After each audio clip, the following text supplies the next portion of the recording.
صل على نبيك دائما في هذه الدنيا وبعث ثاني.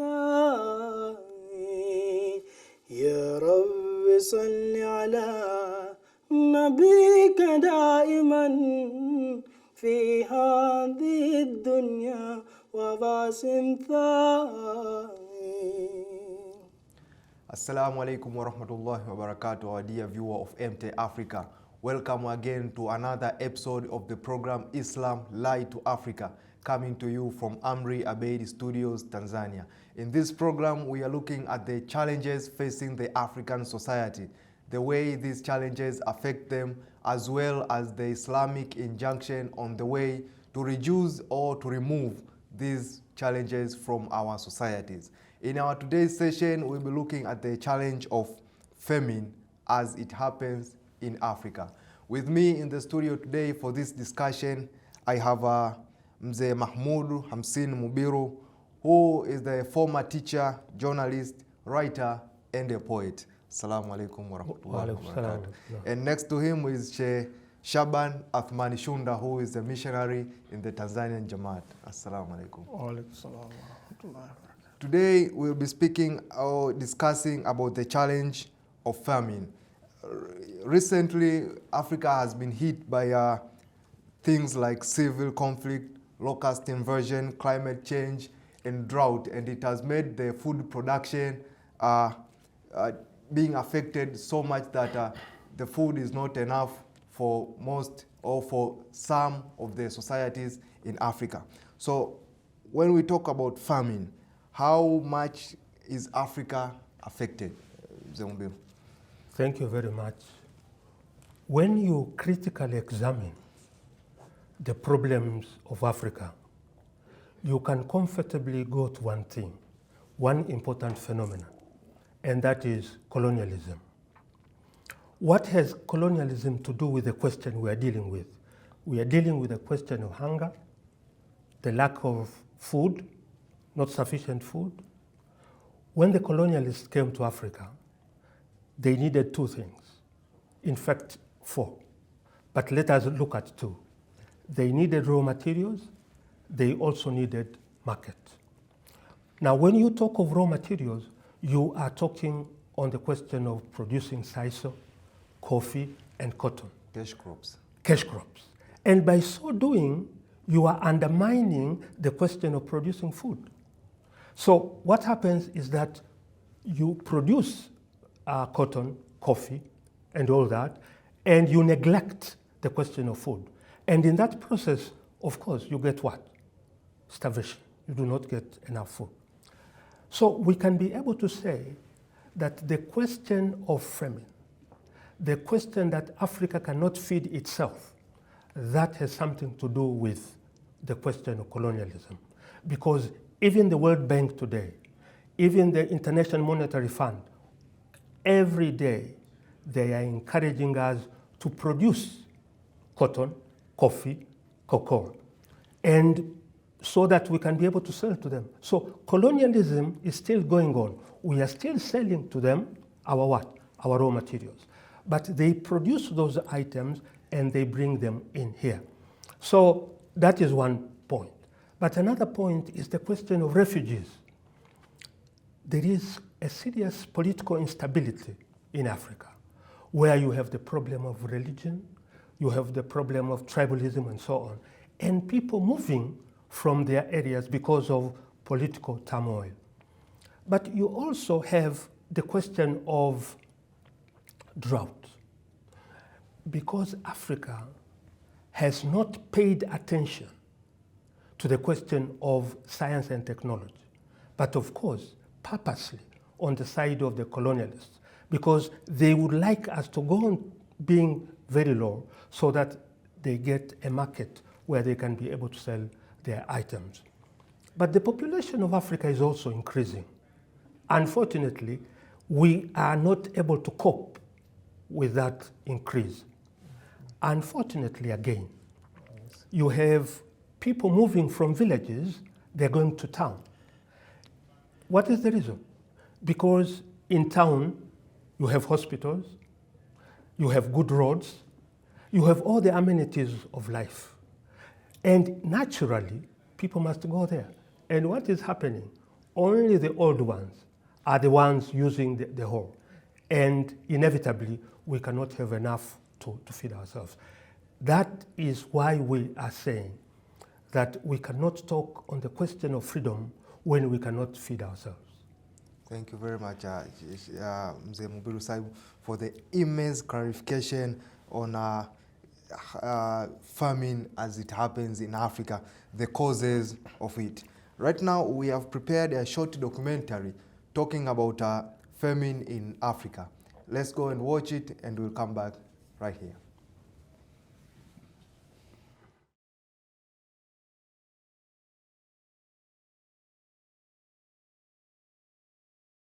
A famine is a widespread scarcity of food caused by several factors including war, inflation, crop failure, population imbalance, or government policies.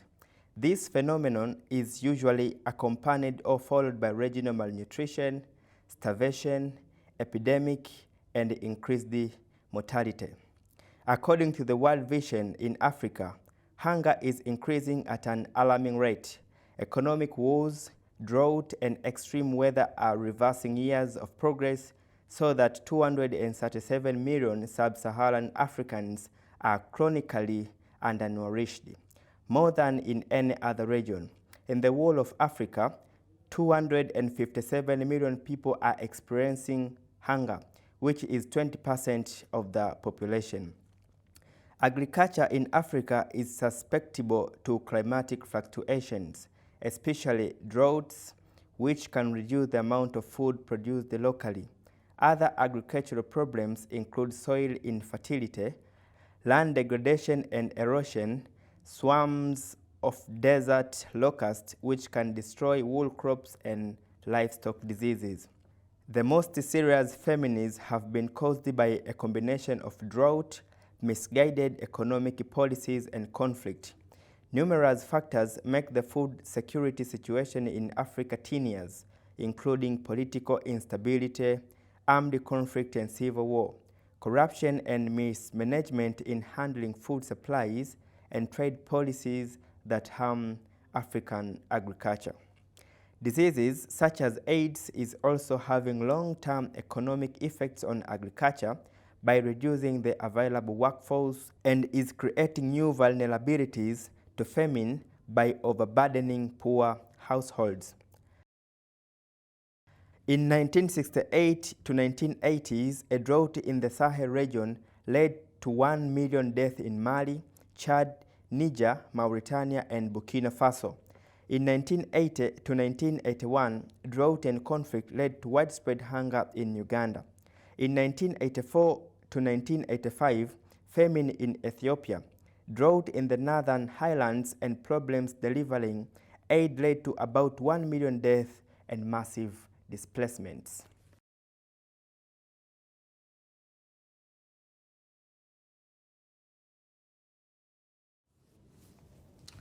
Welcome back. We have been watching a short documentary prepared on famine. And we have seen an example of famine that happened in Africa and how much people suffered from that famine. So it is a challenge to the Africa, it is real.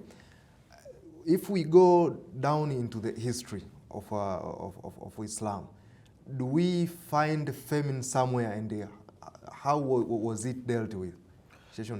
Okay, if we see the Islamic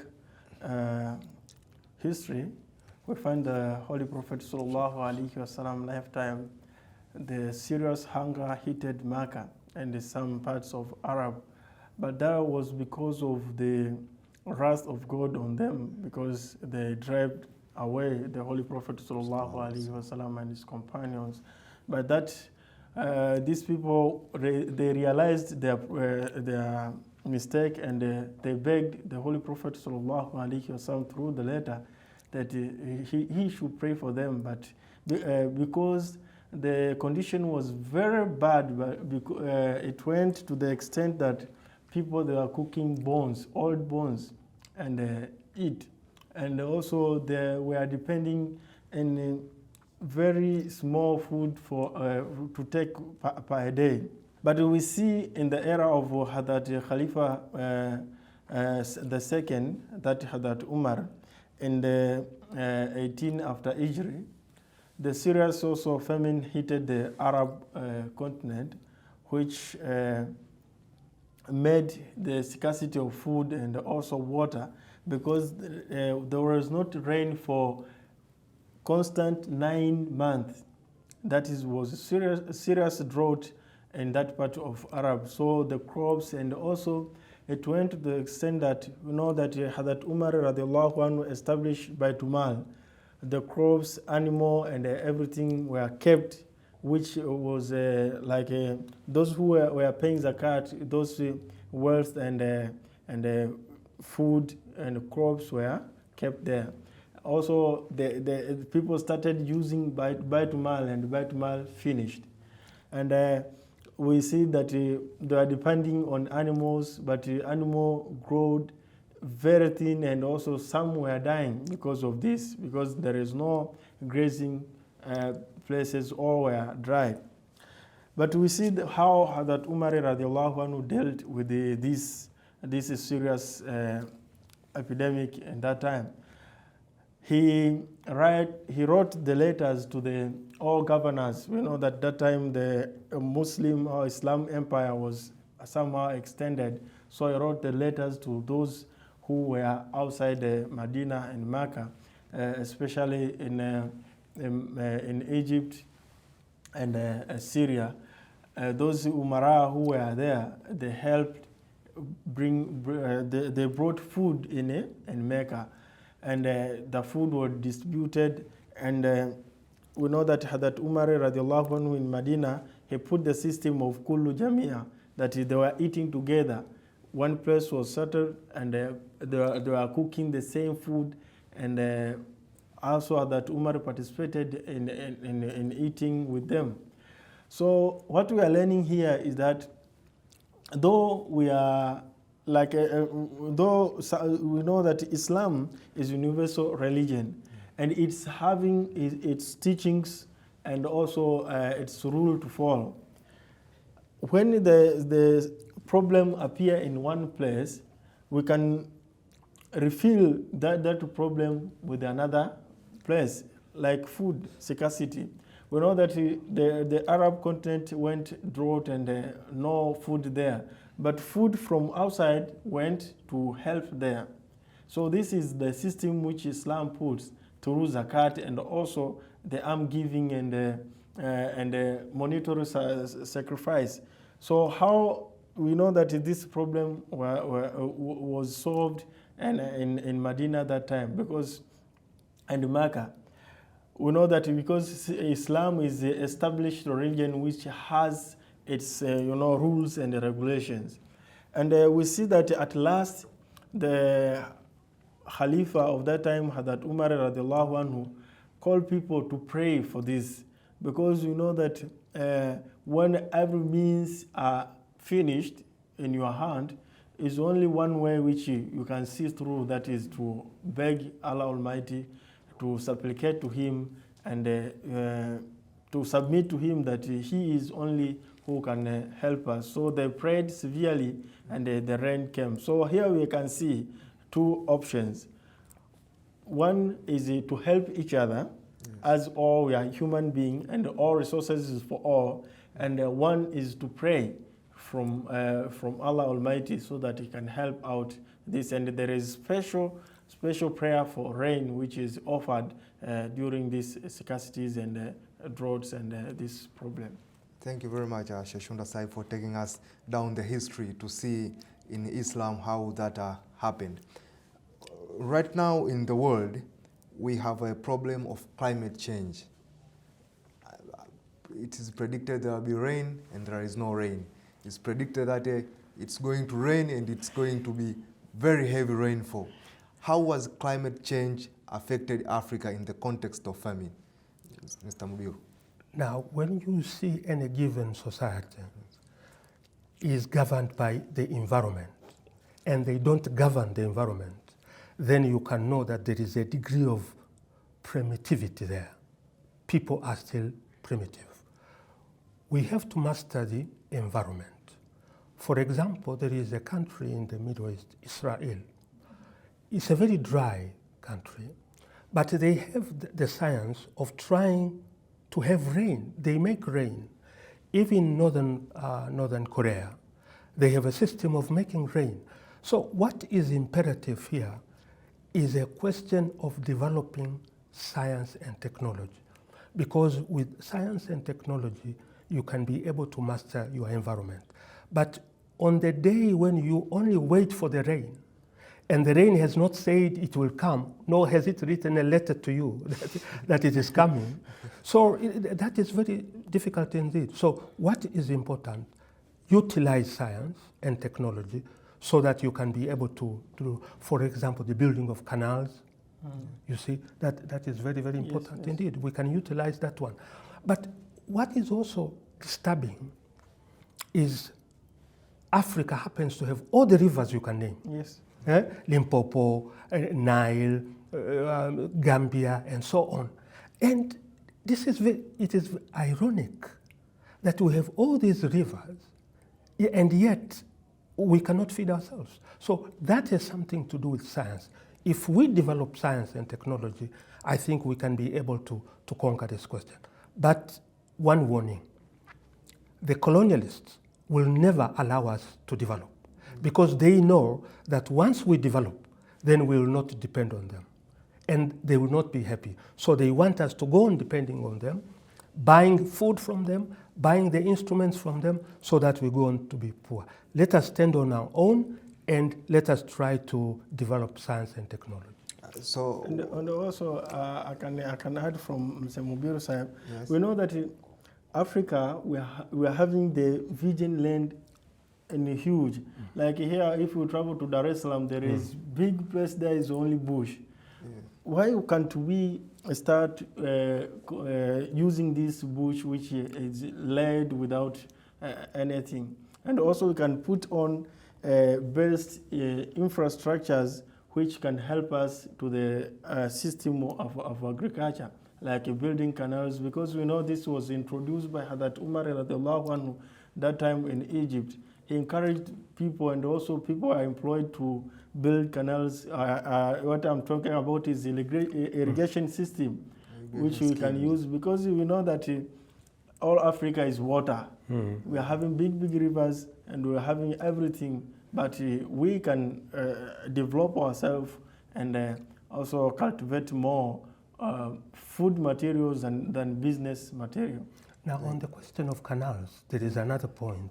For example, if you look at the budget of any African country, you will find that there is quite little that is invested in agriculture. But look at the amount of money they invest in weapons. Now, weapons cannot produce food. Absolutely. Thank you very much. Thank you very much for your addition. But right now we have a voice call from Maulana Yusuf Rashid Obati from Kenya, who wants to give us something on famine as per his perspective. So let's go and listen to his voice call.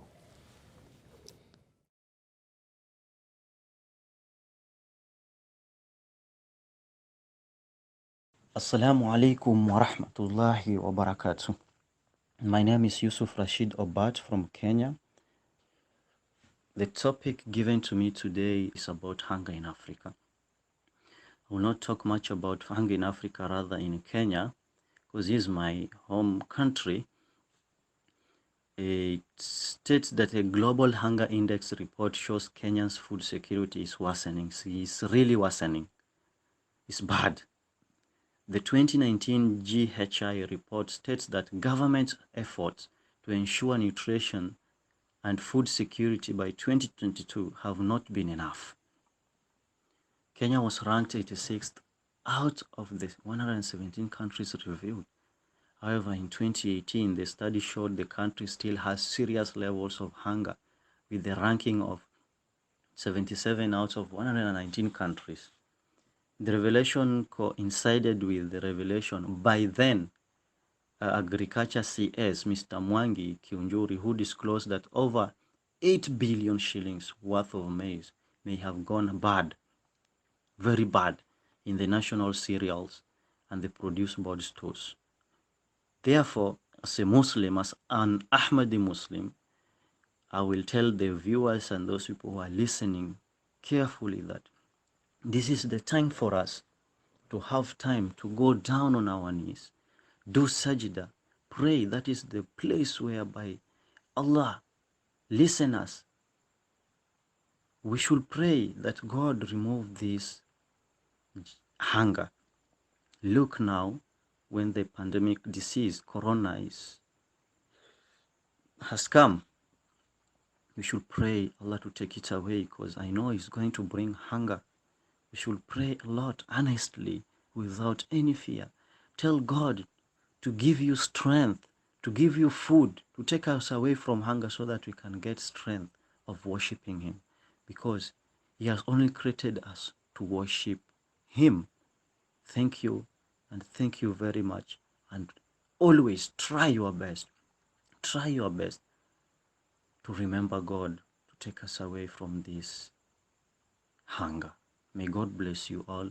Assalamu alaikum wa rahmatullahi wa barakatuh.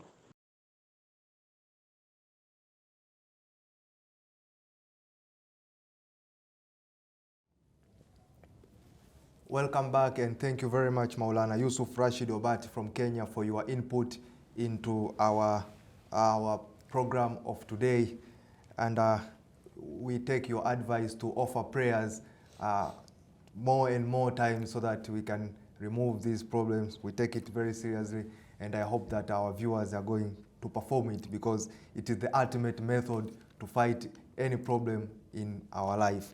But we talked in the studio, we talked about things that led us to famine, or things that have caused us famine, which are found in Africa. We talked about colonization effects, we talked about rural-urban migration, political instabilities, lack of education, we talked about disease outbreak, the crop and human disease.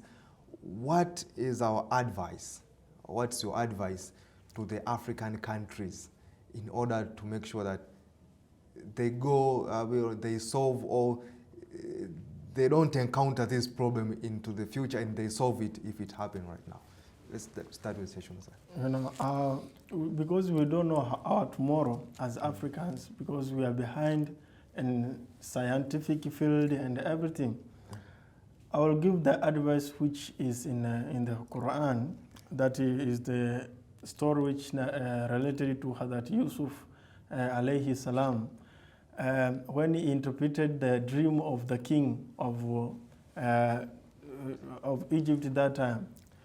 He realized, and that interpretation, if we study it well, we can find our solution on this topic of today. So we can find that to keep stock for food, which we are cultivating, and not to misuse it, it is the best way to tackle the next years for hunger. But this one, what we can bring it only when we have those equipments to harvest more, those equipment to assist in agriculture, and to keep stock, nice ways of keeping stock. And also we know that we Africans, we don't have that ability to, because of manpower, to prepare big farms for our food crops, and to prepare let's say means of getting many food crops than anything else. So that little which we are getting, we should not misuse it, because we are having some habits. Especially, I spoke with the one missionary who went to Malawi recently. I asked him about that place, what is the challenges. He said that there are people that are suffering the same hunger and this thing, then they are complaining that they are poor. But he said that the actual problem is that when they are cultivating maize or other things, they are selling those things. And also when they are getting more, they are marrying. So they are producing more children, and also they are not producing food material in that quantity. So this is the problem. We should not spend in a festival and marriage during our crops time and harvesting. Thank you very much. Mr. Mubiru, sir. I have 3 points. Yeah. First and foremost, I think we should stop being producers of raw materials for others. We should produce and have our industries within. But secondly, it is very unbecoming to say something while you are not implementing that one. We are always saying that agriculture is the backbone of our economy and so on. But to what extent are we implementing that? So we should try to invest quite a lot.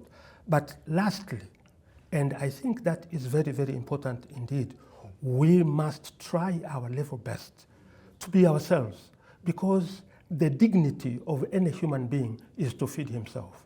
If you cannot feed yourself, your dignity is eroded.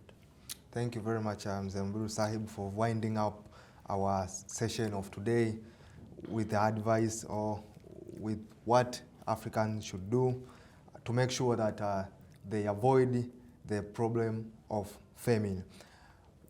Today we were discussing about famine, and we have talked about a lot of things here in the context of African continent, but this problem happens everywhere in the world. So if you are from any part of the world, you can take anything from this discussion and translate it as per your society and know what to do to make sure that famine does not occur in your society.